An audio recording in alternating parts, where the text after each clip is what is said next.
মানব সেবাই হল সবচাইতে উত্তম ও মহৎ কাজ। এই স্লোগানকে সামনে রেখে হতদরিদ্র সাধারণ মানুষের দ্বারে ফ্রি মেডিকেল ক্যাম্প ও বিনামূল্যে ঔষধ পৌঁছে দিচ্ছেন নারায়ণগঞ্জ ৫ আসনের বিএনপির মনোনয়ন প্রত্যাশী বন্দর ইউনিয়নের মিরকুন্ডি বিবিজোড়া এলাকার পরেশ সাধুর আশ্রমে আবু জাফর আহমেদ বাবুলের আয়োজনে এই চিকিৎসা সেবা কার্যক্রম চলে। ক্যাম্পেইনে রোগীদের চিকিৎসা প্রদান করেন মেডিকেয়ার সোসাইটির চেয়ারম্যান ও চিকিৎসক ডাক্তার সঞ্জিত কুমার দাস। সেবা নিতে আসা সাধারণ রোগীরা জানান, আবু জাফর আহমেদ বাবুল দলীয় মনোনয়ন প্রত্যাশী ছিলেন, কিন্তু দল তাকে প্রাথমিক তালিকায় না রাখলেও তিনি হতাশ হননি। উল্টো আমাদের মতো হতদরিদ্র মানুষের জন্য চিকিৎসা সেবা ও বিনামূল্যে ওষুধ বিতরণ অব্যাহত রেখেছেন। এটি নিঃসন্দেহে একটি নেক কাজ। স্থানীয়রা আরো বলেন, বাবুল সাহেব আমরা উপকার পেতেছি, তাই দ্বারা আমরা উপকার পেতে এটা বন্ধ করার দরকার না। ছেলে মেয়ে ভালো ওষুধ দেয়, ঠান্ডা জ্বর যাওয়াই দেয়, তাও কমে।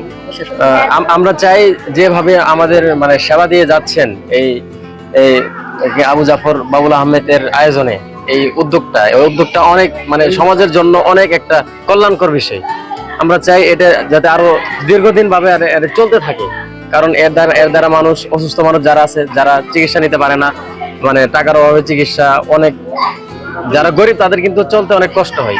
এরকম আয়োজন দিলে সবার জন্য এটা একটা সেবামূলক কাজ, অনেক ভালো। আমরা চাই এটা সব সময় অব্যাহত থাকুক কাজটা। পরেশ সাধু আশ্রমের সাথে আমি দোয়া করি আপনি সবসময় আমাকে এই ওষুধের এটা চালাই যাইবেন, আর আপনি দোয়া করি আপনি নবুসুন্দা পান। এইগুলো আমাকে মনে করেন আন্তরিক ভালোবাসা।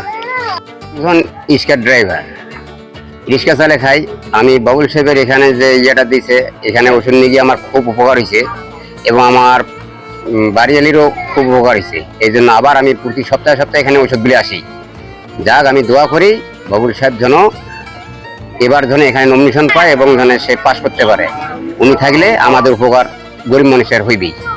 আমরা মহান সৃষ্টিকর্তার কাছে তার জন্য দোয়া করি, তিনি যেন জনপ্রিয় একজন মানুষ হিসেবে এই ধরনের কার্যক্রম অব্যাহত রাখতে পারেন এবং তার স্বপ্ন পূরণ করতে পারেন।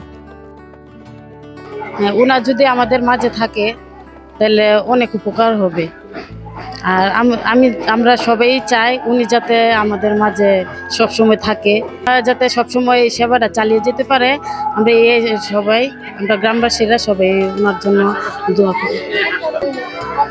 আমি এখানে আজকে প্রায় ৩-৪ মাস যাবৎ বাবুসার মাধ্যমে যে সেবাটা দিয়ে আসতেছি, এতে আশেপাশের গ্রামের মানুষ অত্যধিক খুশি। সবার একই প্রশ্ন, বাবুল সাহেব কি এটাকে ধরে রাখতে পারবেন, চালিয়ে দিতে পারবেন? তো আমি বাবুল সাহেব পক্ষ থেকে আমি নিজে তাদেরকে আশ্বস্ত করছি যে হ্যাঁ, উনি যতদিন আছে এটা চালাই যাবে। হ্যাঁ, যদি উনি এমপি হতে পারে, উনি আমার সাথেও বলেছে যে এখানে অদূর ভবিষ্যতে এখানে একটা পার্মানেন্ট একটা মেডিকেল সেন্টার খুলে দিবে।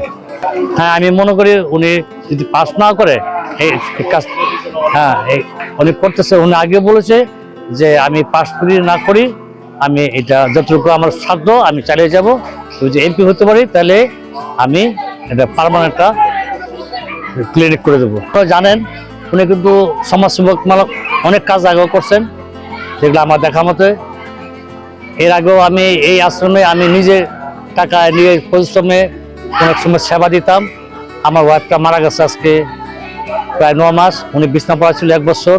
এটা ওনার নলেজে যাওয়ার পরে উনি আমাকে ডেকে নিয়ে বললো, তুই এক কাজ কর, তুই আমার ওখানে তুই এই সেবাটা দে, টাকা পয়সা যা লাগে সেটা আমি দেখবো। তার সৌজন্যেই আমাকে এই সেবাটা দেওয়ার মেন উদ্দেশ্য। সুতরাং সবাই আপনারা দোয়া করবেন যাতে বাবু সাহেব স্বাস্থ্য ভালো রাখে, বাবু সাহেবকে এই সেবা করার সামর্থ্য দেয় এবং আমাকেও যেন ভালো রাখে, ওনাকে সামর্থ্য দেব, উনি যেন আমাদের এই মেডিকেল টিমটা চালিয়ে যেতে পারে।